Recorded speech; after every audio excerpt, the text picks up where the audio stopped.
How many of you are morning people? You're not my students, I guarantee you that. As I walk around the campus, being a little bubbly in the morning, I have kids who will look at me and go, shh, take it down, Doc, take it down. What I'd like to do today, and I appreciate Doug's and Jim's inviting me here, is to talk about education and inclusive excellence within the framework of engineering. You know, I sent a note to some of my engineering colleagues and asked them for some advice and to give me some examples of some of the things we're doing on our campus. We've gotten this designation as #1 up and coming. The term is not really explanatory within itself. It has to do with academic innovation. And I want to talk about just that. And I start with this notion that for any part of an organization, the College of Engineering or an engineering departments, for any unit at an institution to be as effective as it wants to be with entrepreneurship, for example, and innovation, that unit has to look at the larger context of society, but also of the institution itself.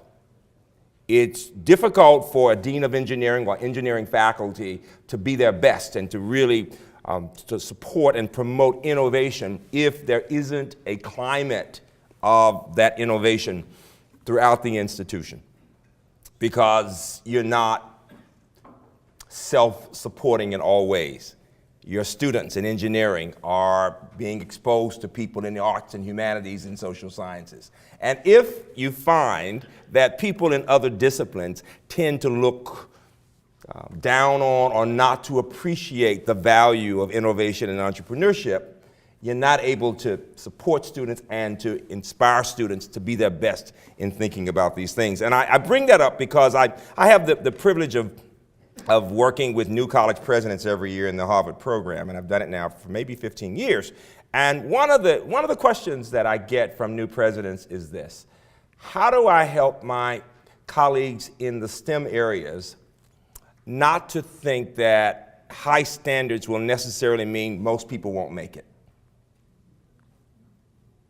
That most people won't make it. That when a lot of students flunk, it's just because it's rigorous and we have very high standards, and we stop there. And I want to talk about what that means. The campus is an interesting one in that we have students from 150 countries. And if you were to ask me why I think we're doing so well, I would say the international influence, more than any other, has a major impact on what happens on our campus. Because what we find is that large numbers of students from other countries, and regardless of race, whether they're from Nigeria or the islands or Russia or China, tend to be first-generation Americans, often very hungry for the knowledge, very appreciative, wanting to be the very best.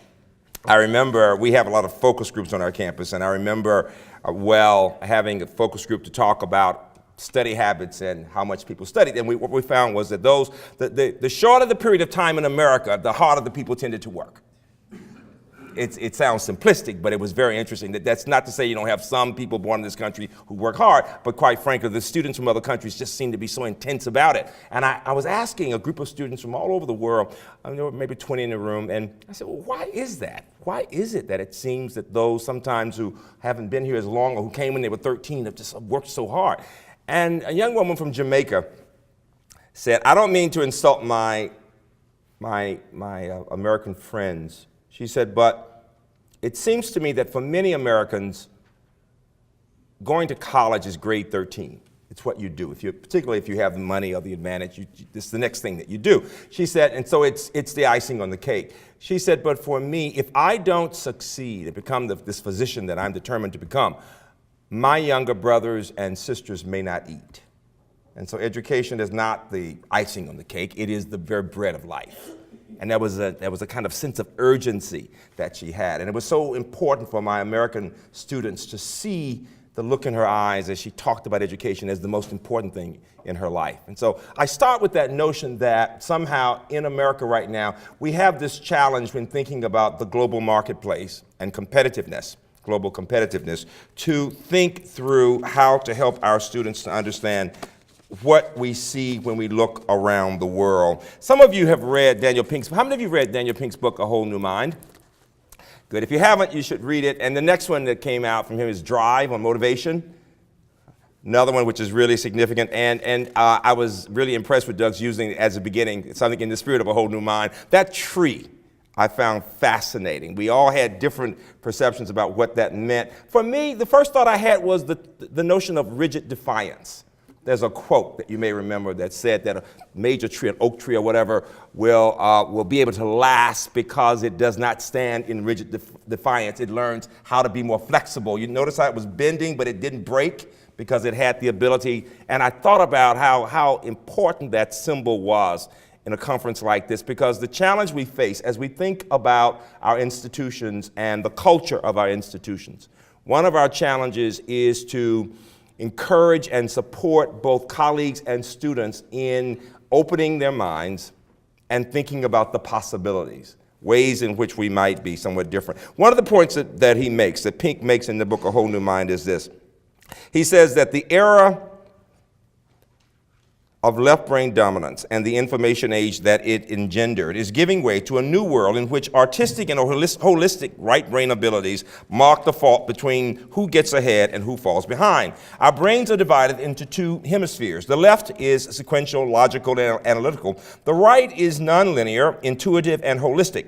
Today, the defining skills of the previous era, the left brain capabilities that powered the information age, are of course necessary, but no longer sufficient. And the capabilities we once disdained or thought frivolous, the right brain qualities of inventiveness, empathy, joyfulness, and meaning, increasingly will determine who flourishes and who flounders. For individuals, for families, for organizations, professional success and personal fulfillment now require a whole new mind. Now, in that spirit, let me ask a question that upsets Americans sometimes. How many of you believe that there are many more brilliant Chinese and Indian children than American children?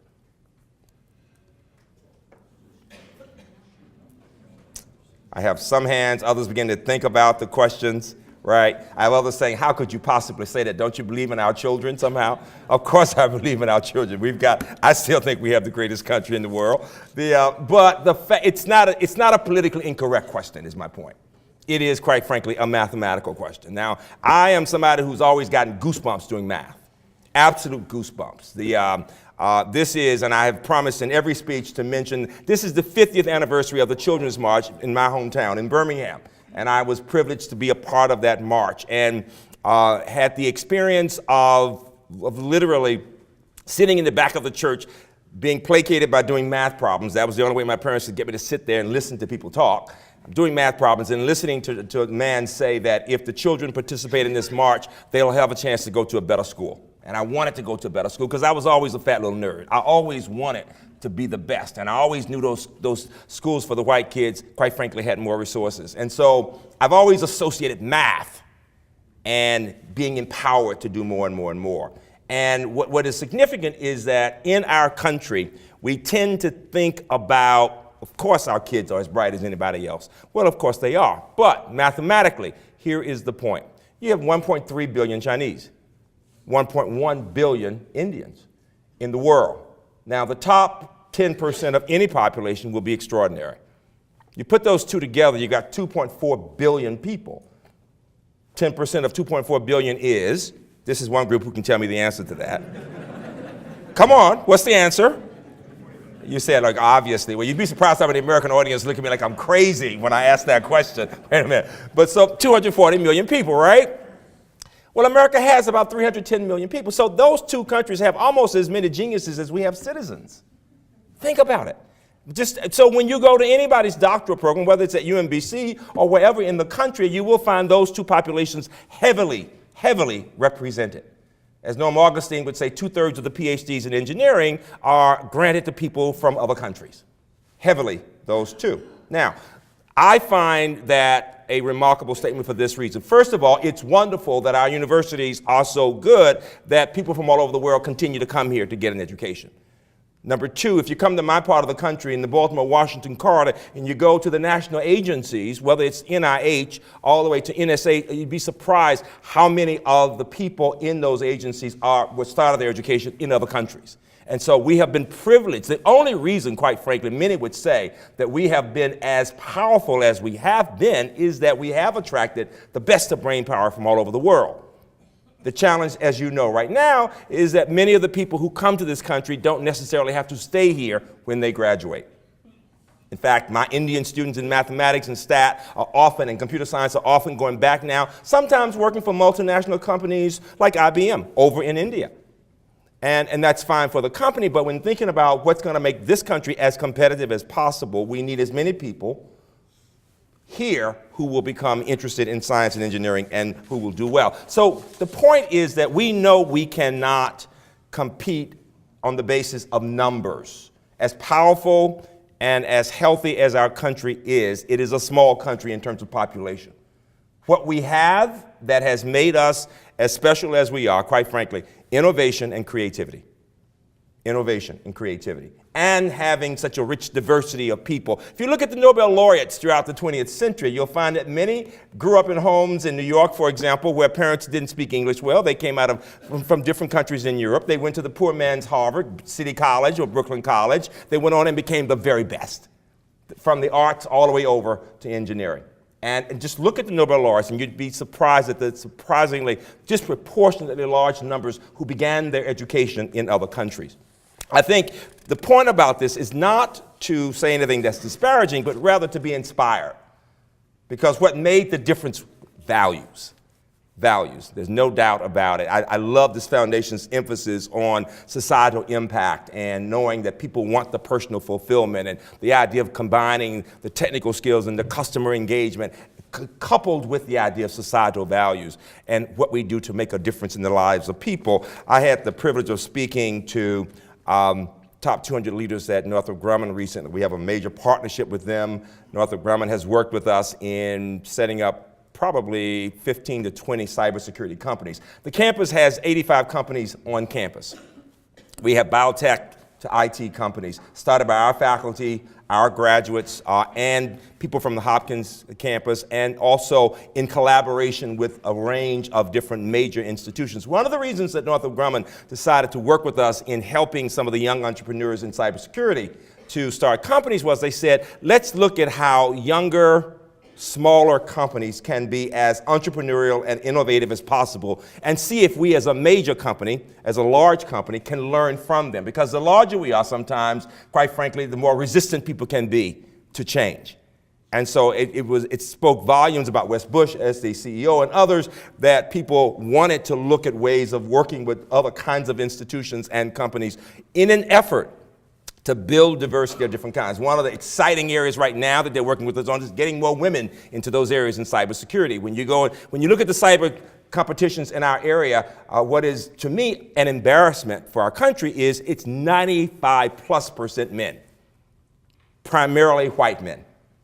And the fact is we want as many Americans of all types in these efforts, but we know, as you know, we need to have more women, more people of color, because the country is changing dramatically. If you talk to the people at the National Science Foundation, you will hear this from the computational sciences area to other areas, that quite frankly, there are all these jobs that are going to need people to fill them, and yet if you put women and people of color together, you're talking about almost 60-some% of the American population. And so they will tell you that the question of underrepresentation and underproductivity in STEM are inextricably linked. That we have to find ways of having more Americans of all types succeeding in all these areas. Now, here is the question I ask you. When people ask you the question, what do we mean by innovation, as you think about entrepreneurship, what comes to mind? For me, it means a willingness to look in the mirror as a country, as a university or college, as an engineering area, as a foundation. It means looking in the mirror and being healthy enough to point to the good, the bad, and the ugly, to be able to understand what works well and what may not be working as well. It's exciting to me to see the country focusing so much attention on STEM. The question becomes, though, are we willing to look at the data and to analyze it in such a way that we determine how we might need to change the way we do business? For example, everybody's read Norm Augustine's report, the Gathering Storm report. After that report, the several senators, including my own, Senator Mikulski and former Senator Clinton and the late Senator Kennedy, asked that a new commission be established to look at the question of underrepresentation. Because while the Gathering Storm report speaks quite eloquently about the challenge of global competitiveness, it did not give any attention to the relationship between underrepresentation of Americans in STEM and, quite frankly, how competitive we can be as a nation, given that we are increasingly diverse as a population. And so I chaired that commission, and the statistics were fascinating. It did not surprise anyone that only 20% of African Americans and Hispanics who started with a major in science and engineering actually graduated with a major in science and engineering, because people said, well, the K through 12 problem is the real issue. It was a stunning statistic, however, when we saw that only 1/3 of white Americans who begin with a major in science and engineering graduate with a bachelor's in science and engineering. Stunning.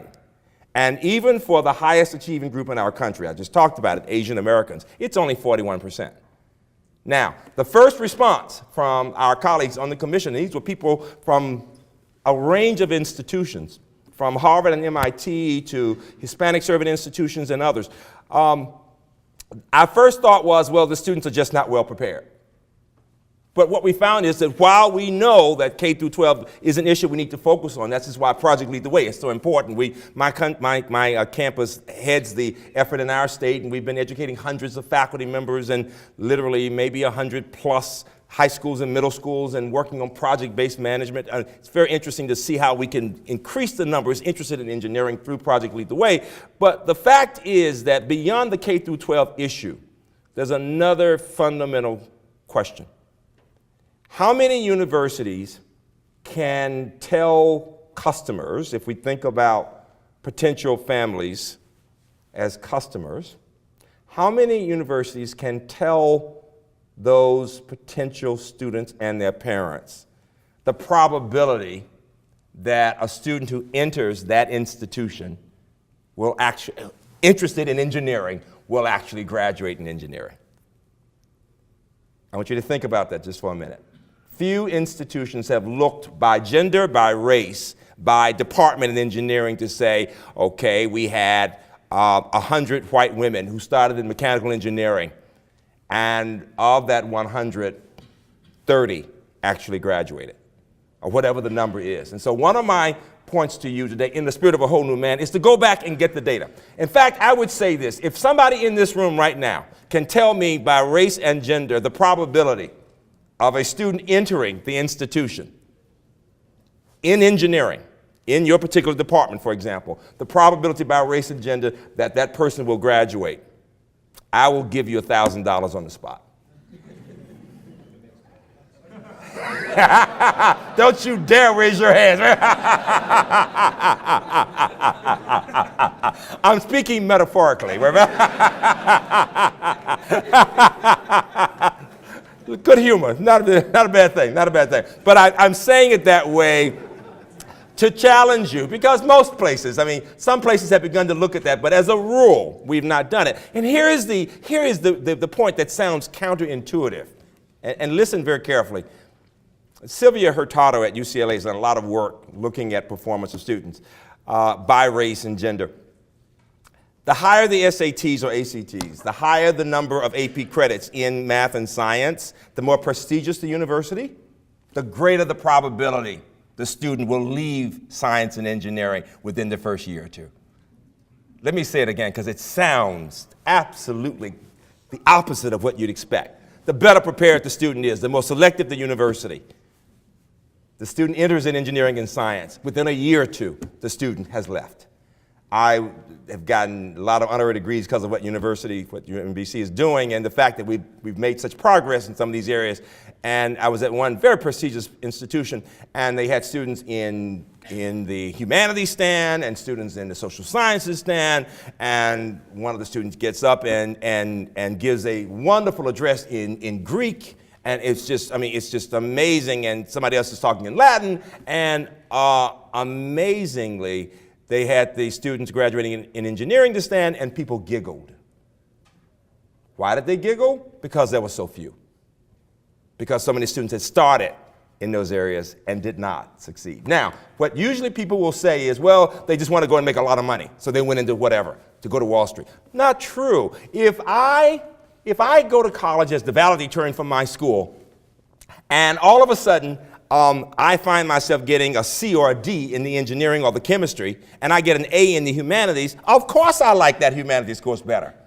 And of course I'm not going to tell people that I didn't do well in another area. I said to all of the institutes at NIH that often students start off in pre-med, and those students end up becoming great lawyers. It happens all the time. And interestingly enough, the general counsel for NIH came up and she said, you just told my story. I had perfect SAT, went to the best of the best, started off in pre-med, and within the first year was so embarrassed, changed, and now I'm a lawyer. And I've been embarrassed all these years to tell people that story. Now, it happens all the time. What is the message that I'm giving? It is that as we think about entrepreneurship and innovation and the need to increase the numbers, first of all, the numbers of people who are being educated in engineering, and then those who will be entrepreneurial and will be interested in helping and making a difference in society, we need to look at the culture of our institutions to make sure that people who have these dreams, as I began my conversation today, these dreams of becoming engineer are actually fulfilled. Because I would argue that morally, if we accept students into our institutions and into our programs, we have a certain responsibility to help them succeed if they're willing to work hard. If we don't think they are prepared to do it, the question is, why would we admit them to the institution? And I often have said to campuses and to my own campus, if we're doing it simply because we need the numbers for the budget, it's not a moral stance. That if we accept them, we should feel some responsibility to help them succeed and to see their dreams fulfilled. So when I moved to UMBC years ago, the challenge we face is the one that so many places face, and that is that many students were not doing well, and minority students particularly. And we are probably 15% African American on our campus, and black kids just were not able to compete against my students who had come from China and Russia. And quite frankly, what people hadn't looked at was a large number of the white Americans were also not doing as well in those areas. And I often make the point that if you show me a campus where minority students are not doing well, I'll show you a campus where a lot of white kids are not doing well either. The difference is that the base, the numbers will be larger. For my own alma mater, I went to undergrad at Hampton and then Illinois, and when I worked with my grad alma mater at Illinois, it's true that we graduate a lot of engineers at Illinois, of course, but the base is so large that you don't look at all those who leave from the areas from whites, but the base for the minorities will be much smaller, so it becomes a much more obvious problem. And so my point is that I was convinced 20-some years ago that if we could figure out how to solve that really difficult challenge of some of these underrepresented groups, we could learn and identify strategies that could help with all students. And at the heart of the work we did with Meyerhoff in the beginning for black kids and now for students of all races was this notion of building community among the students, of having interaction between the faculty and the students, of getting students involved in undergrad research. Many of the points that Douglas talked about in the pyramid were critical, of helping students to appreciate the value of STEM to the country itself and what it means. And so it had to do with how we thought about the culture of the institution. In the earlier years, some of my colleagues, when we talked about the fact that more than half the students in chemistry were not succeeding, the typical response is that's about normal. But the question is, if it's about normal, does that mean it's the right thing or it's the only way it can be done? It seems to me that innovation, as we think about being entrepreneurial, innovation has to do with saying, perhaps it's always been done this way, but how might it be done differently? Does it have to be this way? When I was in that children's march, quite frankly, 50 years ago, America was very different from today. I would not possibly have been standing looking at you, and you would not have been looking at me. And so we know that people have had to get beyond the box, beyond the normal way of doing things to make progress in our country, whether talking about women in engineering or my standing here today as president of a predominantly white university. When I was growing up, I never even saw a white person other than on TV. So the world has changed dramatically for those of us who've been fortunate to get an education. And the question always for me is, how do we teach our students and ourselves to ask the good questions? Rabi, a Nobel laureate, said that when he was growing up in New York, many of his friends' parents would ask them, the mothers especially, would ask them at the end of a day, what did you learn in school today? He said, but not my Jewish mother. My Jewish mother would say, Izzy, did you ask a good question today? And the practice of encouraging his curiosity, he said, made him the thinker he became, and going on to get the Nobel Prize. And I think that's the point. When you think about entrepreneurship, when you think about, quite frankly, when I think about engineering and creative problem solvers, you've seen this statement that, the scientists maybe explain what's happening right now. These engineers are creating things that have never existed before, taking it to the next level. But to create something that has not existed before, you've got to ask the right questions. And it seems to me that at the heart of innovation, and as we think about entrepreneurship, it's just that. And it's creating a culture that encourages people to ask the right questions and to be willing to take risks. There's an element of risk involved in entrepreneurship. I was out working with some of my alums who have companies out in the Silicon Valley area, and there were maybe 15 in the room, and I was saying 2 or 3 things to them. I was saying, guys, why is it that this is all men except for one woman in the room? What can we do about that? Why is it that it's mainly white and Asian? What do we, just getting them to think about those questions and not to feel so comfortable with it always being the same people in the room is a question to ask, you see. But one of the things they said that was so amazing was each one of them was doing well now, because when you come to have dinner with your president, you want to brag. You want people to see you're successful. If you're not doing too well, you don't typically come to the dinner, right? The alums who come back to your campuses tend to be doing fairly well, unless they're looking for a job, of course, right? But the fact is that they were all doing really well, but every one of them had had at least one company to fail. But when they said it with a kind of fascination, because they had learned from the failure. As you know, in science and engineering and in life, sometimes we learn much more from being knocked down than from simply being built up because we were successful.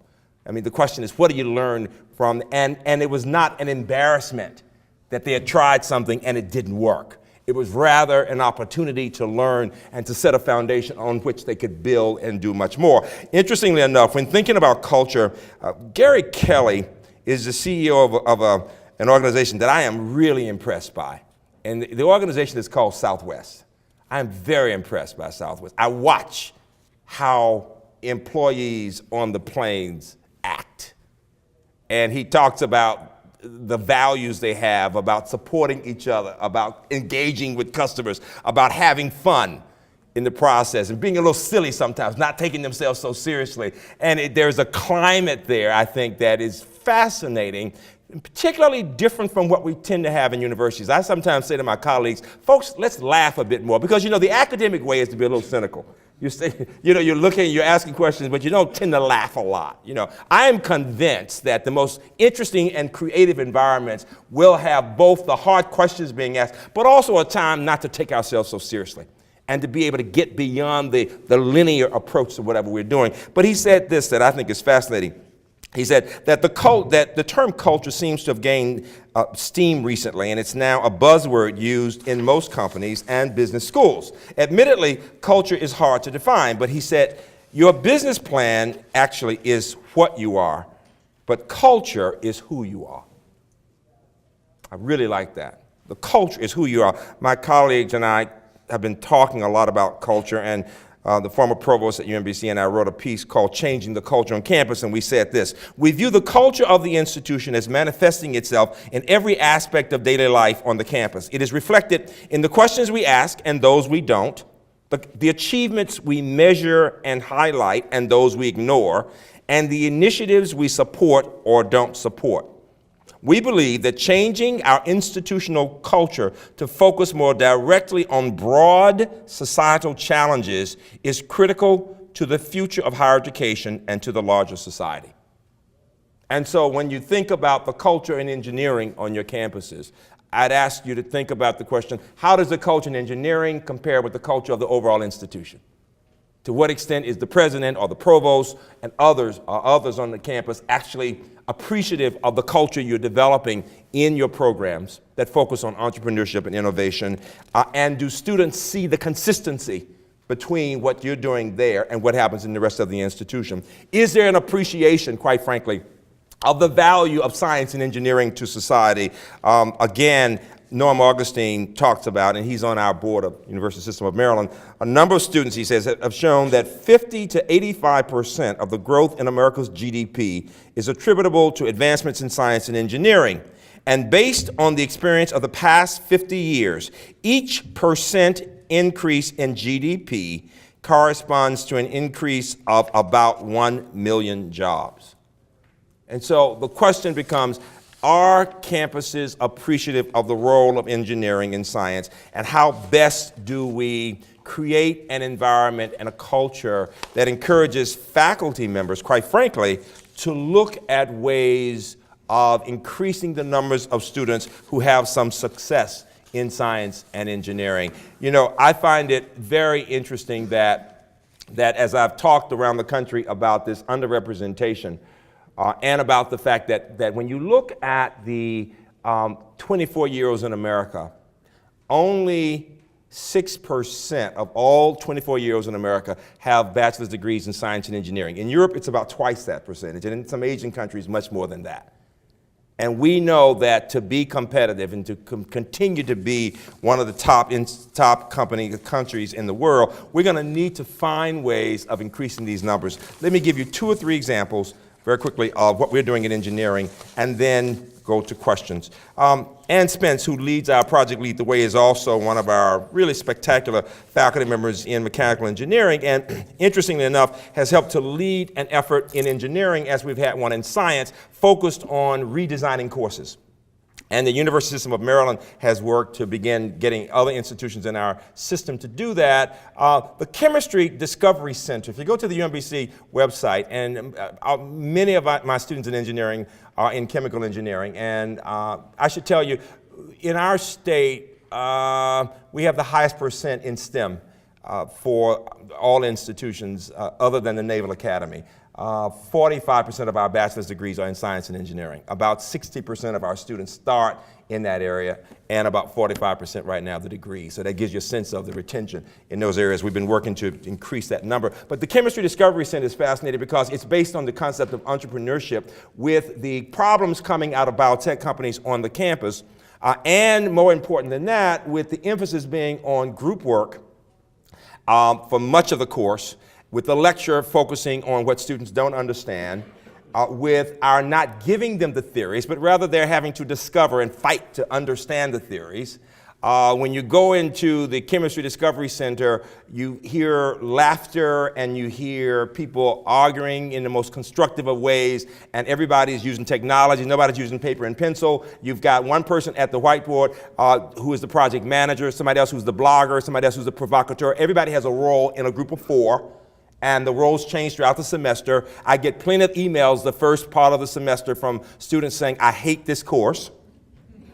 I got a 5 in AP chemistry. Why must I do this? I've never needed anybody. I don't need anybody. That's what bright kids are taught in high school in America, that they don't need anybody. Why must I work in a group? How dare a part of my grade be determined by what happens in the group, right? We've got a weak person in this group. Why must I work with somebody who's not as smart as I am? These are the kinds of questions I get from really bright, high-achieving kids with the 750 to 800 math SAT. They think, I don't need anybody. By midterm, all of the bickering stops because they begin to see the difference that it's made. Now, just in that chemistry course, what I'll tell you that's interesting is that there were those who felt that somehow when the grades seemed to be better than the traditional course, that somehow the standards were not as high.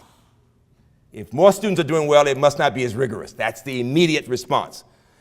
And yet, from having the American Chemical Society evaluate the standards, what we found was that the course is actually more rigorous than the traditional course. And we've had a 50% increase in the number of students getting a B or better. We've been able also to analyze, and this is good for our legislature, that every time a student has to retake that course, that 1 semester course, it costs the university $1,700. So we can actually quantify the benefit in addition to talking about what's just best for students. And the biggest challenge we face is that we've had almost a doubling of the number of chemistry and biochemistry majors in the last 6 years as a result of students doing well in that first year course. Now, in engineering, just as an example, Ann Spencer's course, she was writing here, she teaches a course in engineering mathematics that explores numerical methods for solving engineering problems using MATLAB. And the students actually first look at a video that usually is between 3 and 10 minutes that focuses on the classroom lecture, and then they take a pre-class quiz on Blackboard before coming to the lecture. And then what happens is that the lecture reinforces concepts that have not been grasped. And most important, there is a reviewing of what has not been understood before they get into problem solving in groups of 3.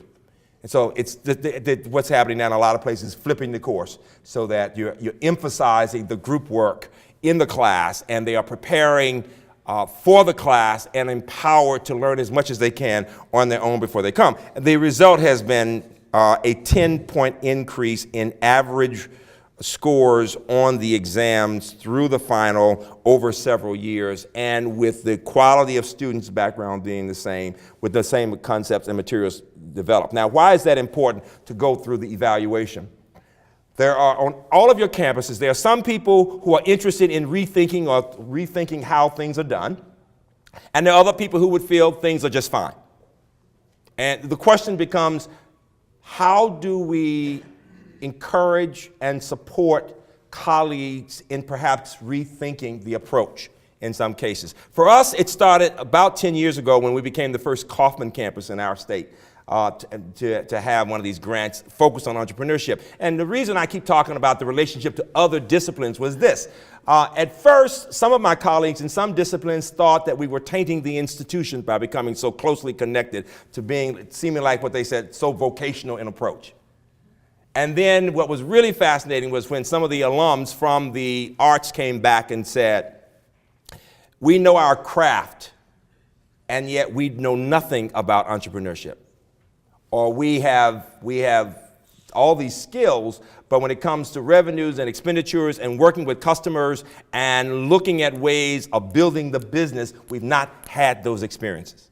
So it was very helpful to colleagues to hear their graduates saying, yes, you taught me the craft, but you didn't connect it to what I'm going to be doing in real life in using the craft with society, with customers, with engagement. And that convinced some colleagues, not only in the arts, but in the social sciences and humanities, because social entrepreneurship has become a big theme on our campus. And so we began to have these entrepreneurship, these Kauffman Fellows and faculty institutes, and then the leaders like you, people who become the leaders and ambassadors for the work.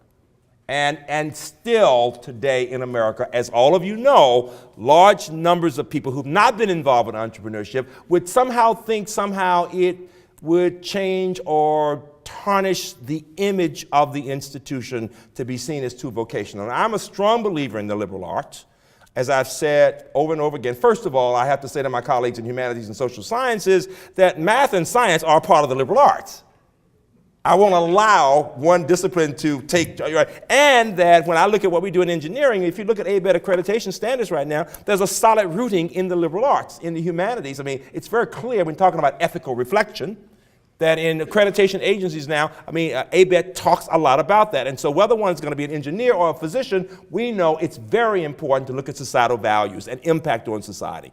And so what I'm saying is that I think you have the opportunity to do two things. Number one, to talk about these flipping of courses. That was one course I mentioned. The other one that's been fascinating is this fluid mechanics course, where Chuck Eggleton is doing exactly the same thing and getting students in the habit, quite frankly, of looking at flipped courses. But this is what I want you to hear as this final example. This is in chemical engineering. Govind Raya, one of my colleagues, offers a course for undergrads in sensor technology. It's called An Introduction to Sensors and Instrumentation that seeks to infuse entrepreneurship throughout the student body in that group. Students from a variety of disciplines learn about the process of generating and protecting intellectual property.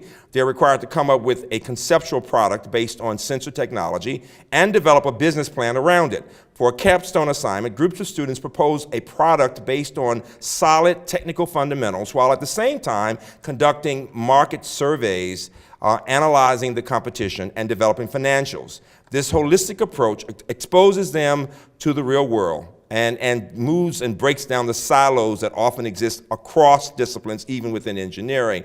In one semester, for example, he charged the groups of students to develop a low-cost incubator for infants in markets in Africa, India, China, and the Philippines.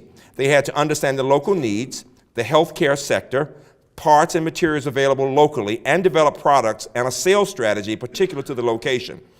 He involved GE and other government and social experts in the process as mentors and judges for the students. The project evolved into one funded by the National Collegiate Inventors and Innovators Alliance, and a team of students right now is developing a low-cost incubator for the Indian market. And so more and more we are looking at ways of connecting students and classes, undergrads in addition to the grad class, but undergraduates, to companies, to national agencies, and to others around the world. Right now, Mark Zupan, another faculty member, finally is on a Fulbright in Portugal, and he has developed a course that gives students there at the university in Portugal and our students in a class, the same class, an opportunity to work as a team in a multidisciplinary, multicultural approach to focus on global engineering, with the idea that to prepare students for global engineering and for multinational companies, it's great when students can go to other countries, but many people can't afford to go to other countries immediately while they're in college. That's just reality. And so the question is, he's doing actually an actual research study in a very entrepreneurial way of looking at ways of virtually giving students these out-of-country experiences to hear different perspectives, to learn to listen to different points of view, and to see how the values are different, and to connect the technical side to the customer-based side, looking at what's happening in different cultures around the world. Those are just examples. You take those examples of course redesign, and you add to it what we've done with this Meyerhoff program at first that focused on building groups of students who support each other, talking very proactively about the values that are important, getting away from the idea of cutthroat, more towards collaboration, more towards appreciating what group work can mean, and you begin to change the culture of the institution. You know, it was Aristotle who said many years ago that excellence is never an accident. I like that. Excellence is never an accident. It is the result, he said, of high intention, sincere effort, and intelligent execution. It represents choosing among a wide range of options. And finally, he said this: choice, not chance, determines your destiny. Choice, not chance, determines your destiny. The question for America, the question for all of us is, what do we choose? Thank you all very much. Okay. Let's take questions. Thank you. Thank you. Thank you. Thank you. Question, all right? Stay. Okay, yes, Thank you, Doug. Thank you. We will continue now with Q&A. Doug and Sarah are going to roll the audience with microphones, and we'd like to turn this food for thought that Freeman gave us into an open-ended discussion here. And while our microphones are getting in position, I'll start with a question. You mentioned, in context of sharing the Southwest Airlines, Yes. that culture is who you are. Yes. And I would call that character. Yes. Who you are. And how does a public university Yes. go about emphasizing the who you are in a society that seems to emphasize performance, the what you do, and equating that superficially with character and culture? So how do you get to that important question of who you are? It's an excellent question. First of all, I often say to my students that one's character has everything to do with, quite frankly, who you are when you think people are watching you, and who you are and what you would do when you don't think anybody is watching you. I want you to think about that a minute. That for students, I say your character really comes through in what you decide you will or will not do when your mother's not looking at what you're doing, quite frankly. It gets to the essence of who you are. Years ago, through this process of shared governance and having robust conversations among faculty leaders, we began to talk about the role of values at a public university. And there were some colleagues, brilliant people, who said, we can't talk about values at a public university. I mean, we come from different religions or not at all, and they went on from there. And others said things like this, but aren't there some values we would all consider absolutely essential to life in America as we would want it to be? Whether it's about honesty, or respect for other people, or appreciation of differences, or in the academy, high academic expectations for ourselves and for our students. And we went on with that list and said, who would dare question that? And we are said to be an honors university for a couple of reasons. We talk a great deal about this notion of cheating. I can't tell you how often I have had middle-class parents, people who are from the professions, ask me why we're so hard on a student just because the student cheated. All he did was cheat. I mean, it's amazing to me how people, adults, middle class of all races, sometimes now can think, why would you punish somebody for being dishonest?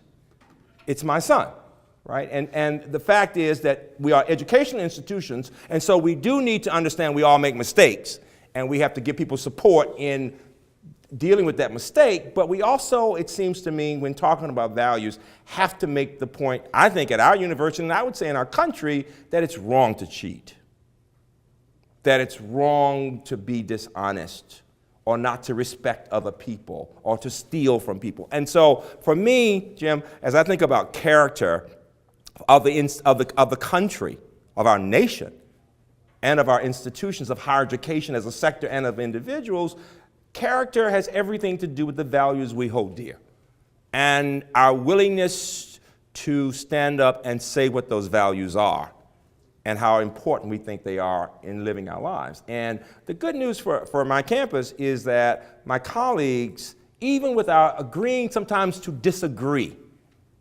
have made it very clear on our campus that these values are points we're going to continue to build on. And entrepreneurship, by the way, is another, across disciplines. Yes, in engineering, we expect the engineers, they're the ones who are commercializing, taking it to the next level. But the question is, have we gotten to the point where other colleagues across disciplines appreciate that we should stop talking about those people out there? You know, when we criticize the business community saying those people out there, those are our graduates. I would even say when we talk about Congress and we talk about those are our graduates. Think about it. So when you talk about values, whether it's Congress or the business community, they're us. And it seems to me a part of this point about character is our accepting responsibility for our graduates and for what we've done to either prepare them to listen to others and to have the right values or not. Thank you. Mm-hmm. I'm Hal Freed. I'm an economics professor at Union College in upstate New York. And I would appreciate it if you could share with us some of your experiences in changing culture at the University of Maryland, Baltimore County. I mean, it's very difficult. It's a challenging environment, diverse faculty, many disciplines. How do you bring about cultural change? It's an excellent question, and we are focusing on it constantly. I would say several things. Number one, we really did start with the tough issue of the underperformance of students of color on our campus 25 years ago. And the fact is, if you've never seen large numbers of black kids or Hispanic kids excelling in general or particularly in STEM, then it's not that you're racist or prejudiced, you've just not seen it. So on our campus, when I asked the question, who are the smart black kids? Somebody said, if a kid can get a C in organic chemistry and they're black, they're really smart. Students said that. Faculty said that, a C, all right? I found out we had never had a black earn an A in an upper-level science or engineering course in the history of the university. Now, when some colleagues said that's not true, and they found some, they were always educated K through 12 in another country. There's a big difference between kids educated in New York or in DC versus in Lagos or in Barbados, British education, right? So being honest about the data, first of all, just seeing what is happening right now can make a big difference in getting people to at least talk about the issues. Now, in terms of changing the culture itself, though, what I have found is that it's not done in a systemic way where everybody changes attitudes. It's very important to say this. you always start with the people who have an interest in seeing how things might be different. Some small group. You begin having conversations with those people who are saying, we can do better than this. And begin the conversation. And from that beginning conversation, brainstorm about some strategies and steps that might be taken to try different approaches. This is how we got to this Mile program. Because the question was asked, well, suppose we brought in the highest achieving kids we could find. How far could we take them? What should be the goal? And we decided to be bold. In the spirit of Jim Collins, bold, hairy goals. We said, we're not talking about these kids to just make it in engineering. We want them to have done so well in engineering and science, to have been so immersed in the research, to have done so well in the grades that they'll want to go to grad school and they'll go on and get PhDs and become the leaders. It's like what you talk about in producing leaders in entrepreneurship, for example, all right? So the goal of having some who are so good, they really are going to become first-rate leaders. And it took 2 years of going through that effort to get the first A in a course. It was very surprising, it really was, to get just the first A. But once we broke the barrier, the first A, then we moved on to get more. Now, the point is that as students began to do better, as we figured out strategies that were working, amazingly, more and more faculty were interested in saying, well, what are you doing? How is this happening? What can I do to be involved? How can I get a kid in my lab? And more and more. And one of the things I did in the early years was to take colleagues around to look in the labs. And this is what you'll find. At most places where you've got a lot of research going on, people will, if you've got a diverse population and of diverse faculty, my students from a particular country would be with faculty from that same country. So the Chinese kids were with the Chinese faculty. The Portuguese kids were with, the few women had more women, of course, as you might expect. And so I said, well, so where are the blacks and Hispanics supposed to go? Because we didn't have any black and Hispanic faculty, right? And so the point was we had to be proactive in getting beyond our comfort zone to help students become more active, but also to have faculty who reach out to some kids and pull them in to that group. It's hard if you're the only woman and you got a group of men. And all of a sudden, you're supposed to be the pioneer. Now, we did the same thing, quite frankly, with the advanced program. Some of you know about advanced in science and engineering. The program started because MIT, it showed, the women there showed there was discrimination after all in these modern times. And so NSF has this multi-million-dollar program.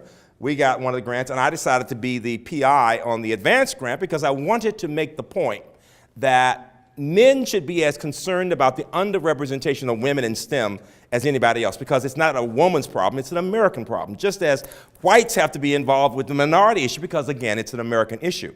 And so I had 4 or 5 co-PIs, women who were chairs of departments, and 4 professors. But what was interesting was this. The same approach we used in beginning to improve minority student performance was very helpful in beginning to look at the issue of the shortage of women in tenure track and tenured positions in science and engineering. Because when we said there's a problem with women in STEM, most of the guys on campus said, what do you mean there's a problem with women in STEM? We've got plenty of women in every department. Well, the women tended not to be in tenure track and tenured positions, and rarely in leadership positions. They were technicians. They were lecturers. Right? And then when we did the survey to ask the question, are there problems in each department or challenges involving gender, all of the women, assisted through 4 professors, said yeah. All of the old guys like me said, no, not a problem at all, everything's fine. Only the junior men agree with the women. You get what I'm saying? And it was like kindergarten. The boys on one side, the girls on the other. And here was the challenge about changing culture. The women were not saying these are bad men or bad guys. It's just there were issues that were not being discussed. Give you an example. Often when a woman would bring up an issue about her child, people would think she's not as serious as a researcher because she's concerned more about other things than the work itself. The fact was that most of the successful senior professors had had wives who stayed at home. Most of the women who had husbands, both people were working. And so they had more responsibilities. And it was amazing that what we had to do was to create a climate in which nobody was pointing fingers at individuals, but rather saying, these are just problems we need to look at analytically to see how we can begin to solve them. And what's the difference?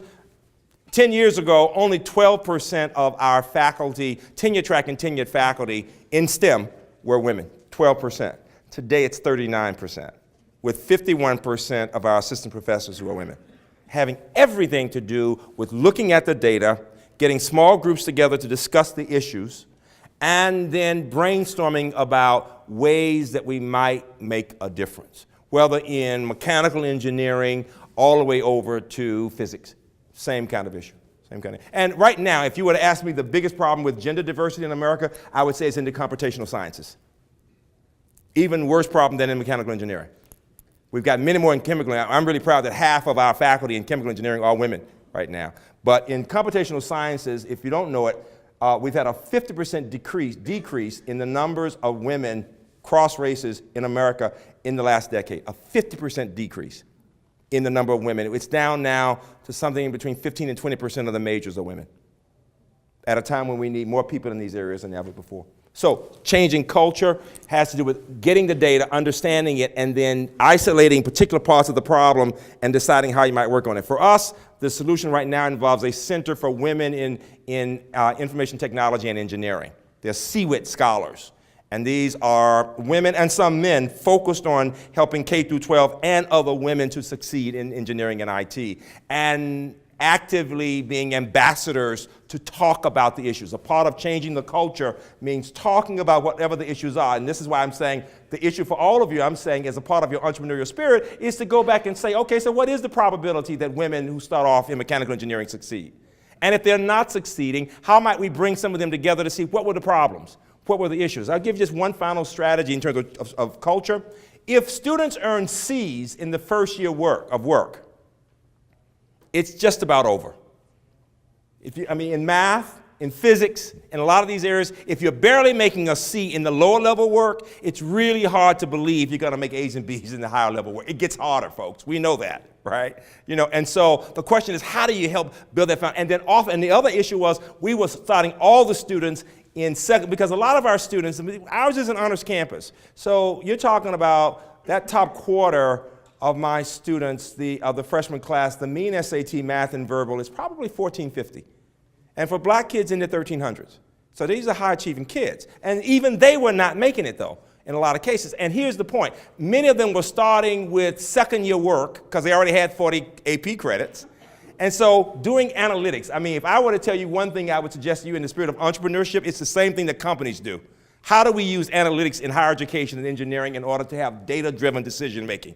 We in universities, even in STEM, tend to make decisions based on anecdotes rather than analysis of data. I've got some articles in EDUCAUSE that my colleagues and I wrote on how we're using analytics on everything from the customer base, top high school sending us kids and what we learn from them, all the way to changing the culture by looking at what happens when students come in and they start with a much more advanced course because they got 5s on AP credits. And what I can tell you is there's about a 0.2 chance that they'll get an A in that course when they have the 5s on BC Calculus, for example, and they start with Cal 3, 0.2, And so giving families that information to say, yes, AP credits are great, they've given you a foundation, but having written questions for SAT and math and everything, I can tell you AP is more formulaic. You've got the formulas, you got the problems, you're taught how to plug in high school, but in your classes in engineering or in mathematics and physics, the fact is, if I give you 5 problems, 3 of them will be like the ones you've seen before. 2 I'm going to change around. I want to see if you can really think. And if you haven't learned to think critically, you're lost. And you're saying, oh my God, I haven't seen that before. And so even though you know most of the facts, you end up getting a D. So I would say changing the culture that way. And finally, adding on the societal value. Right now, I'm really excited. This semester, they're doing the statics course, and the students are having these projects involving building ramps for disabled people in different urban environments, for example. So it's connecting the technical side to something of societal value that they can see from the beginning. Very important as a part of changing culture. Hi, I'm Leo Hannafin from University of Detroit Mercy, and I'd like to keep the conversation going about culture, but more broadly about university culture than STEM culture, yes, which is most of what you've been talking about. I know you talked earlier about the other. We're partners with Villanova, Dayton, and Baylor, all religiously sponsored institutions, so we wear our values on our sleeve. And we're doing a study of innovation in corporations. And one of the areas we've talked with 10 major corporations about is culture. Now you mentioned that culture and operations are quite different, But when talking to one leader, Derek Kuzak, who was Group Vice President for Product Development Worldwide for Ford, and I asked him about culture, and he said, I'm not sure how you manage culture, but I know how to manage, as an engineer, operational processes and operational plans. And in doing so, he went on to describe in some detail how those had influenced culture. Now let's bring it back to the university and how the university gets the non-STEM partners on board with this entrepreneurship and innovation. We have had mixed success with that at University of Detroit Mercy, I'll admit. Some great successes with some colleges and departments, and fall on our sword with others. Do you have any processes or plans or ways in which you brought the non-STEM gang on board with this whole party? Yes, it's a great question. But is Gerald Baldy your president? Is Antoine? So your dean is one of my graduates. Your dean, your new dean is a UMBC graduate. Yeah, I've been hearing all about that. I'm really proud of you. I keep hearing about you. I got to meet you. I mean, I got it. I mean, the older we get, the more we know everybody, right? This is great. I see. That's wonderful. Jared Barter was telling me that. I'm really proud of that. Well, here is what I would say. First of all, I do still stand by the idea that culture is who you are, but I think who you are has a direct impact on how you do things.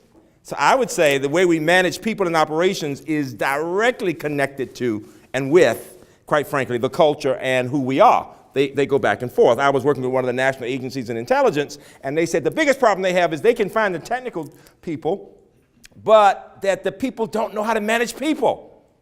That, you know, and I gave this talk on leadership and what it really means. And interestingly enough, as I was walking out with a very bright guy, you know he's always gotten perfect everything on SAT, all the way to GRE and everything else. And he said, well, I want to be a leader. He said, but do I have to like people to manage them?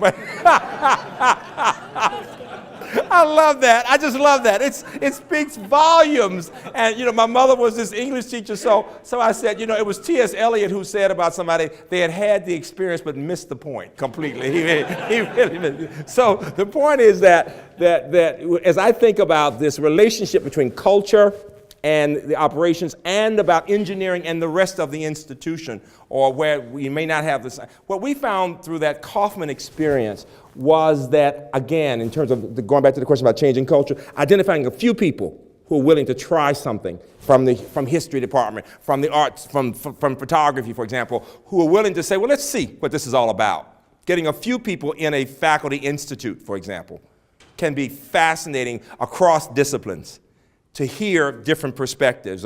It was really amazingly transformative for colleagues from certain disciplines to see how colleagues in some of the engineering areas had used undergrad courses not only to teach technical skills, but to broaden the thinking of students about how you work with people in the inner city or in working on challenges in Africa, you know, and how you connect the technical side to the societal value. Because what could be more humanistic than that, you see?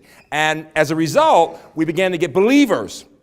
And so we had Kaufman Fellows, entrepreneurship fellows, in the humanities and social sciences. And the first issue that people brought up was, well, why should I be? This is entrepreneurship. And that's when we got to social entrepreneurship, which has an amazing possibilities there. And then people in economics, we began to do some opportunity hires in certain areas in the arts and in economics focused on entrepreneurship. For example, risk analysis is very interesting, and people who are interested in working with people across disciplines from economics to help them in thinking about beyond their technical area how they might use mathematical modeling in the risk analysis work. And what happened was that more and more we've been having now every summer these faculty institutes, and the numbers of fellows are growing. And the really nice thing is, as a result of that, I got this Carnegie Award a year ago, and we were able to match it with a lot of money of fundraising for my 20th year as president this past semester. And so we now have a big chunk of money to inspire and to encourage faculty to write proposals for innovation and entrepreneurship across disciplines. So we had 25 proposals this year. We've just funded the first 6. And we'll be highlighting, and that's across disciplines, engineering, the arts, humanities, and it's the Hrabowski Innovation Fund. But the idea, and then there's a Kaufman Innovation Fund, and these are focused on teaching and learning and connecting it to the research and interesting ways of connecting across disciplines and across sectors, public and private sectors, national agencies, companies, pulling more of them into the work. And what that does is to highlight the best of the best. And it encourages faculty to look at the possibilities. I think the more people who are not in engineering have a chance to see how you are connecting students to societal issues, quite frankly, the more people in the humanities and social sciences will appreciate the fact that you've got a kind of thread of those disciplines throughout the work they're doing. And the more you'll see opportunities for perhaps even seminars across areas. One of the really exciting new seminars for first-year students now that's getting so hot that we're more and more moving to more and more students wanting to take it is on invention and imagination and innovation. And it's across disciplines. So we've got these first-year seminars. We had just one other example that you'll appreciate. If you go to the Chronicle this past semester, there was a 3-part series on a first-year seminar we had that was called Math and What It Means to Be Human. And taught by Manil Suri, who's a mathematician who's now writing novels that are first bestsellers in India while he's still doing statistical work and working with engineers, and by somebody who's a Shakespeare expert who was very interested in getting immersed into the technical side. And it almost sounds, again, counterintuitive, and yet look at the 3-part series in the Chronicle of Higher Education as an example. Other questions? Hi, I'm Dan Cole from Boston University. And Dan, I'll give you this. Say that at your university, 45% of the graduates are in science and engineering. So I was curious as to how this was achieved. Yes. And what do you think is an optimal level for an average, for various schools? I mean, you said 6% in the U.S. 6% of the 24-year-olds and almost 12% in Europe. And for our campus, in a good year, 45%, in a year not quite as good, 40%. Between 40 and 45% of my bachelor's degrees are in science and engineering. At the doctoral level, it's probably 60%, because we focus in research in those areas heavily. But here's the point. The percent who are with bachelor's degrees, it seems to me, should be closely related to the interests of the freshmen, of the students who come to the institution. That's the first point. And that number will depend on how the institution views itself. I mean, as you think about the types of students you want, the level of preparation, and quite frankly, the interests of those students in relationship to the resources on the campus. Because you've got to think about the size of the faculty, right, in those areas. And for us, I mean, the challenge that we have faced is that it took me a long time to convince my colleagues in the humanities and social sciences that I really did believe in the humanities and social sciences, because we were pushing this math and science and engineering so much because we were trying to build the economy in the Baltimore area.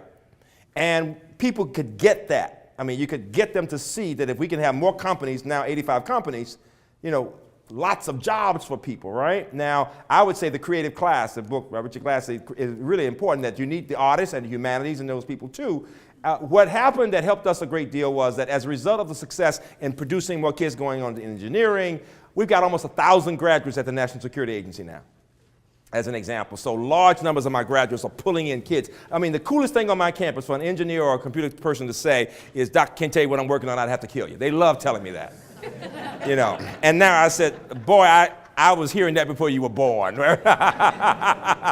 I mean, they just love telling me that all the time. And the fact is that, well, there's Lockheed Martin, Northrop Grumman, all these companies, we talk, even in our recruitment, about this value of both science and engineering and arts and humanities and social sciences. And we say we should not say one on one side and one on the other, because we want our engineers to know how to do ethical reflection, to write well, to communicate. If you look at the skills you talk about, not just for global engineering, but in general, they are rooted in the arts and humanities. They really are. I mean, the creativity, the communication skills, and I really believe that engineers should talk about that a lot and not allow people to suggest that you're only doing something that's technical, because you are teaching people how to express themselves.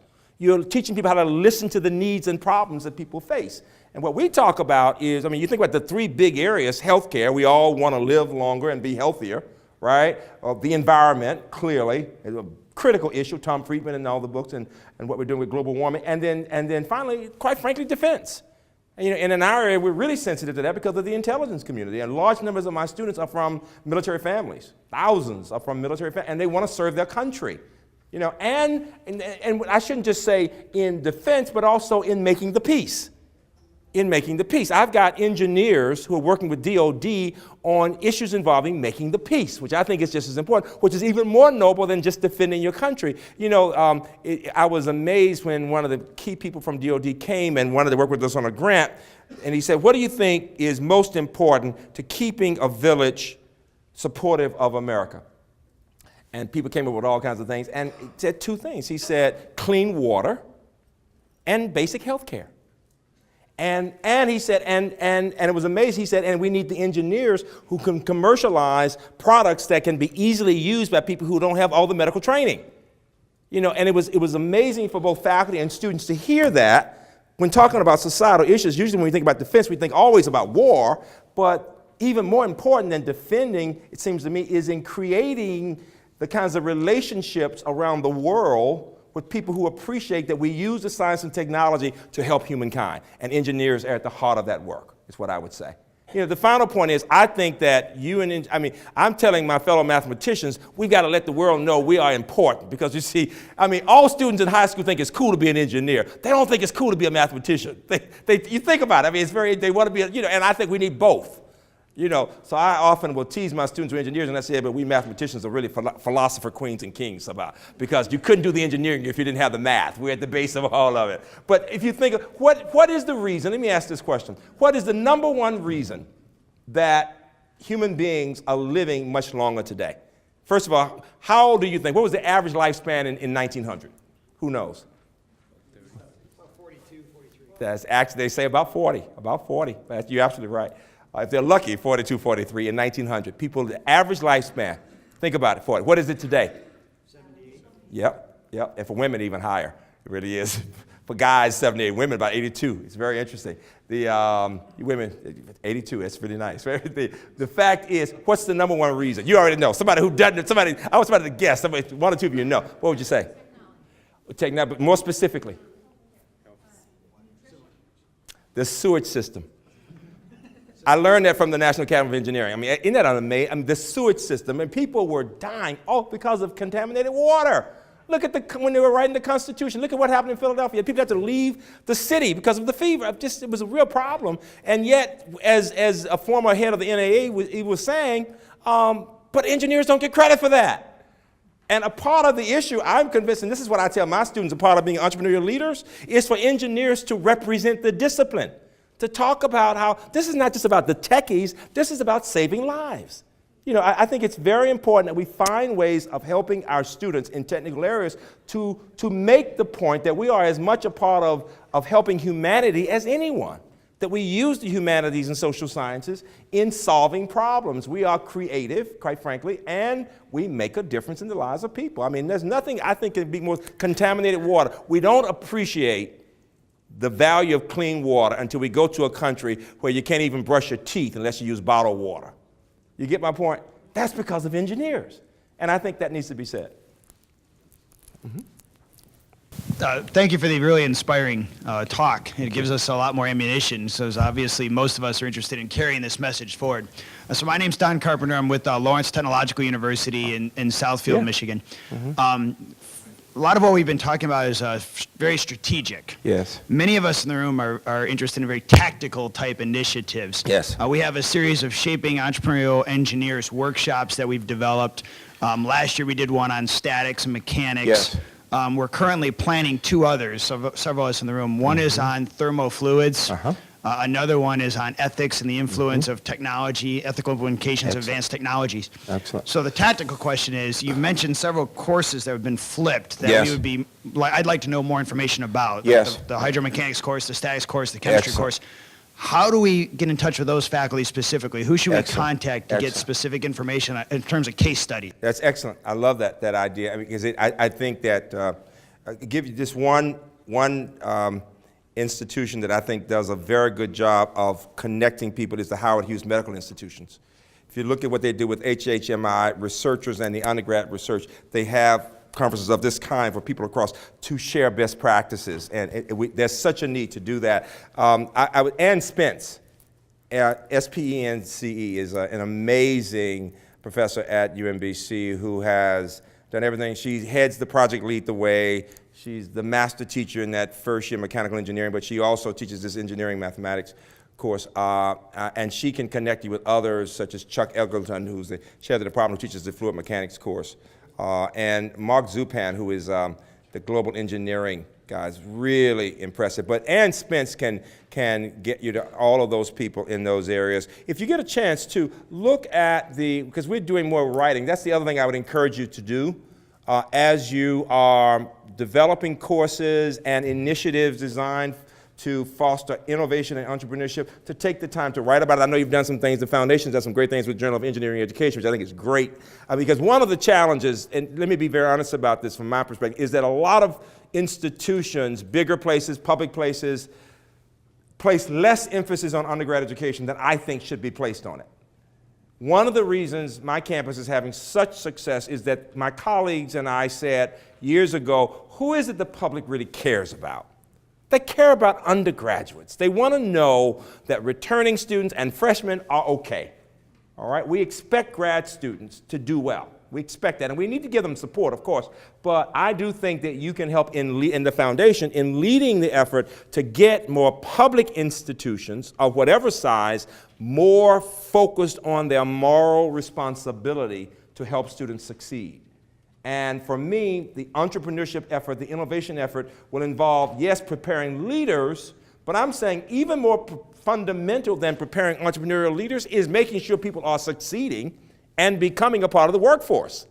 I mean, and that's why I'm saying you go back, do the analytics, look at what's the probability, and if a student doesn't make it, do you know why that student doesn't make it? Is it because of the academic preparation? We know that if a student comes in with a background below a certain level, SAT-wise or grades-wise, that student has a very slim chance of making it in engineering. We know that there are certain attitudes that one has to have about study habits, for example. We know that we have to teach more of our engineers that it's not enough to be great with the technical side, but that they do need to have the internships, and they do need to get beyond the coursework, quite frankly, in preparing for the best job opportunities. And that's why we're trying to convince more and more to get involved in small companies. And we have an idea lab, for example, with entrepreneurship, where we have these competitions where we are really highlighting the value of creativity in technical areas and starting companies. It's amazing what that can do. And those would be the suggestions. Okay? Yes? Mm-hmm. I'm Greg Freeman from Baylor University, and for a while I was doing chemical engineering in business school. But I have a couple colleagues now. And I loved your example about the chemistry lab and the fact that you added the analytics to it. Mm-hmm. I know in talking to a lot of my colleagues who didn't get to go over the dark side like I did and are still in engineering classrooms, one of the common frustrations I hear about is, yeah, I get that and I love that, but you don't understand that there is no room. If I put any of this business stuff in here, I can't possibly maintain the rigor of these really important technical topics. Right. Now, in your examples about the engineering classes, as fun as they sounded, I didn't hear the analytics that said, you know, the rigor is still happening. Right. I'm sure you have that. Oh, yeah. Oh, yeah. It's an excellent question. And what I would say, somebody said it very well, specificity is everything. Govind Rao for the sensor course, for example, is a great example because he's had a company that's now been sold, and but more important than that, the undergraduates who do this research tend to do one of two things. First of all, the rigor is there, and we've had it tested over and over again.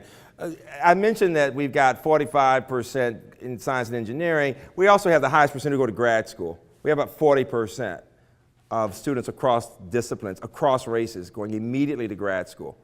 Govind had 8 black kids in a class of 30 one year, and all of them went on for MD PhDs or PhDs in chemical engineering, from Stanford to MIT.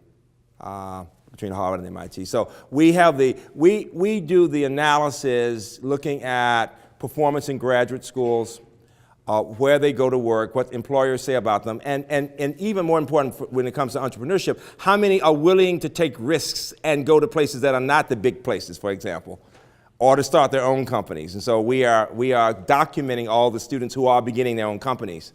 And it is fascinating to see the progression of those companies along the way, but it's the documentation that makes the difference in terms of once they graduate. It's also, I'll give you another example, the entrepreneurship minor that the faculty, these faculty fellows, talk about changing the culture, came up with this idea. Why don't we have this idea of a track of courses that could vary depending on the major of the student, that would be a track in entrepreneurship.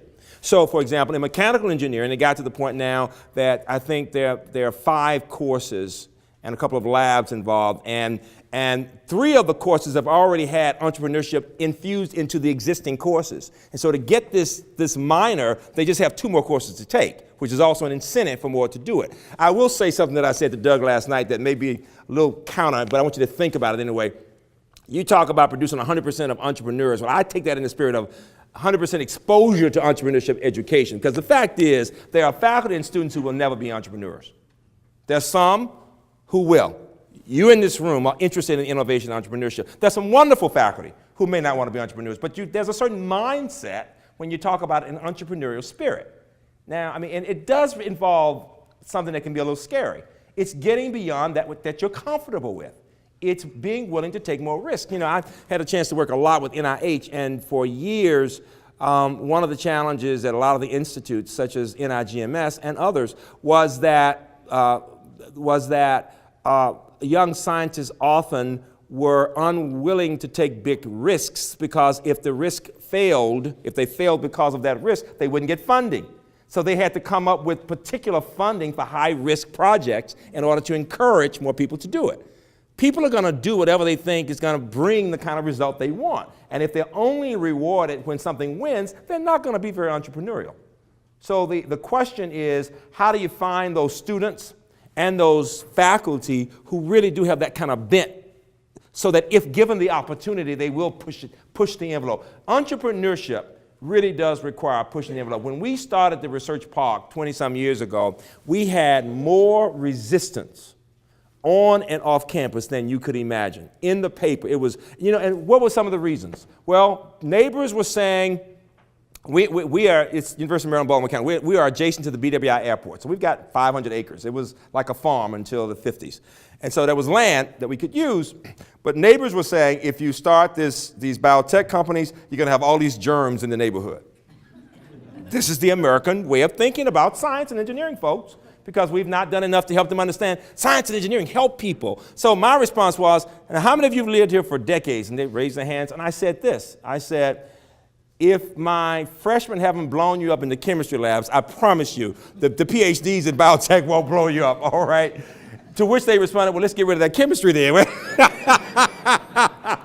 So until Americans understand that they need the chemistry to live, right? Until they see the relationship, they can be very afraid of it. And then traffic was the other big, and then finally, it was from some of my colleagues outside of STEM who felt this was going to take too much emphasis away from the university, as opposed to thinking, no, this will allow the university to be even more connected to the larger community, which is a part of what entrepreneurship is all about. It's how do you break down the boundaries, not only across disciplines, but between public and private sector, between colleges and universities and the larger community, because quite frankly, we shouldn't think of them as the real world and us as some idealistic place. We are the real world.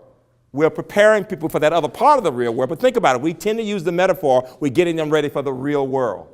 Well, the real world is on our campus. We've got all kinds of people on our campus, and we are preparing people to be in that sector, or that part of the real world. And that's what entrepreneurship does. It breaks down the boundaries, it seems to me, and pushes people to be less risk adverse. That's the idea.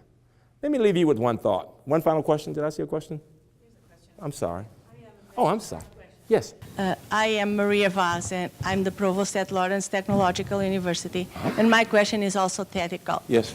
Technical. Thank you very much for your great inspiration, frankly. Thank you. And is related to experience of the student. There are two possibilities of us to change the way you change your culture, and one of them is, let me just give you an example of your chemistry class. Yes. I do not know if all the sections of your chemistry, all the sections in chemistry will do exactly the same thing, or if you are relying more on a really great professor in chemistry that is doing this, and then a great professor in mechanical engineering that is doing something else.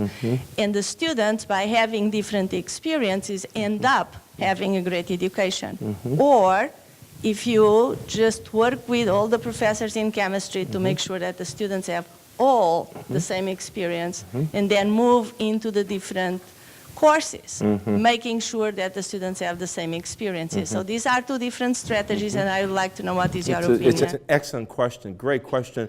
For us, we have looked at the relationship between some first-rate lecturers and research faculty, and we take great pride in having research faculty working with freshmen.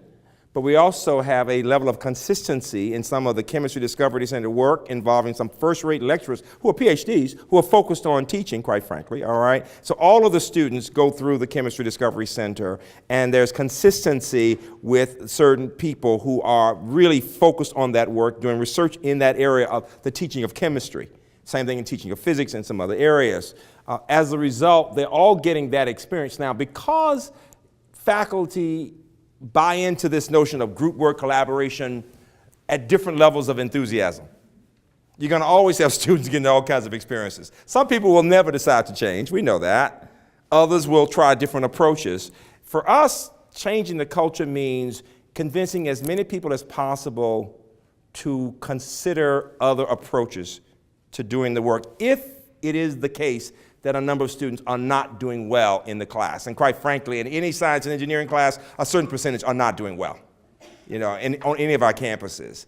And if the goal is to maximize the number succeeding, it seems to me that the approach is to encourage as many faculty as possible to try different approaches. And most important, to look at what others are doing to determine if it's something they might want to consider. The one point I did not make that I think is really important in support of faculty is it takes time for people to redesign courses. It takes time to rethink how to interact with students if they're not just getting up there to lecture the whole time. It takes time to learn best practice in use of technology. And it means the university, beyond engineering, investing a certain amount of money from NSF, from this foundation, other places, in order to give them the time not only to develop materials, but to develop professionally to see how others are doing things. To the extent that colleagues see we're not pushing anybody to do anything, but rather encouraging and supporting and empowering people to try different approaches, there's more buy-in to it. That's a part of changing the culture. Anytime, you can't, I have to tell CEOs this all the time when they say, Freeman, just tell them to do it. No. You don't make anybody do anything in a college or university. I've been president 20 years, all right? My line is, I tell new college presidents this, all right? The fact is that presidents who are successful learn to kiss butt with dignity. Did you get that right? So if you're planning to be a president, prepare to kiss butt with dignity, all right? Right? We do it all the time. Let me leave you with this story in the spirit of, we Southerners, Baltimore is the upper South, I like to say. One day we think like Philadelphia, but the next day like Richmond. But I grew up in the deep South, in Birmingham. So this is a story about teaching, and I want you to, all of you educators, at the end of my mother's life, she had been this teacher of English and math for 35 years. And at the end of her life, my wife had convinced her to come to Baltimore from Birmingham. She didn't want to come because she didn't want to leave her church. We have churches in Baltimore, Mother. And finally got her to come up. She thought her church was the only one. And we realized she had been so smart that she was able to hide the fact that she was developing dementia. And you never like to see your parents go downhill. And it became so clear to us. In fact, it was clear to me within the first weeks that she was in our house that she didn't even know who I was. She was just charming and could sound, And I'm an only child, so it was just a devastating experience. And one day, we were out on the porch, a beautiful day, and my mother looked at me and said, with the sweetest smile, I know the end is near. You don't want to hear that. And I said, well, what's important to you now? Because when somebody knows it's getting close to that time. You get the essence, the true character of the person. And she said this. She said, what's important? She said, relationships. She said, my relationship with God. And she could tell I was about to cry, and she was trying to strengthen me. She said, just hold on to your faith. Something she'd always said, just hold on to your faith. You'll be okay. Remember now, she's just looking at me, and I'm thinking she's knowing who I am. And then she said, my relationship with my husband, he's a wonderful man. She'd forgotten Daddy had died 20 years before. And then she shocked me. She looked me right in my face, and she said, you know, I have a son. And all of a sudden, my grief turned to anger, because I'm thinking, she's about to give me one of these movie stories where she had a kid as a teenager, never told me about it. She's going to drop this mess in my lap, die, and then I got to deal with some brother that I don't want. If I haven't had a brother in all these years, I don't want a brother, no. And then she said, he's a college president. Thank God she was talking about me. She just didn't know who I was. Wait a minute. But then she gave me the gift that I give to you. She said, but you know, I now understand that teachers touch eternity through their students. Teachers touch eternity through their students. Whatever I had to give, my sense of right and wrong, my lust for learning and my belief in them, I gave it to them, and I'll live through them. And I'll never forget going back to Birmingham and having all these teachers come up to me saying, your mother didn't teach me to read, she taught me to love to read. And your mother came into the projects and told my grandmother, send your granddaughter to college. And because I went to college, my younger brothers and sisters went to college, we could get our mother and grandmother out of the projects, out of poverty. Your mother lives in our hearts. I want you to remember, as you do the work of entrepreneurship, as you prepare these leaders, that more than you realize it, you are touching eternity. Thank you all very much.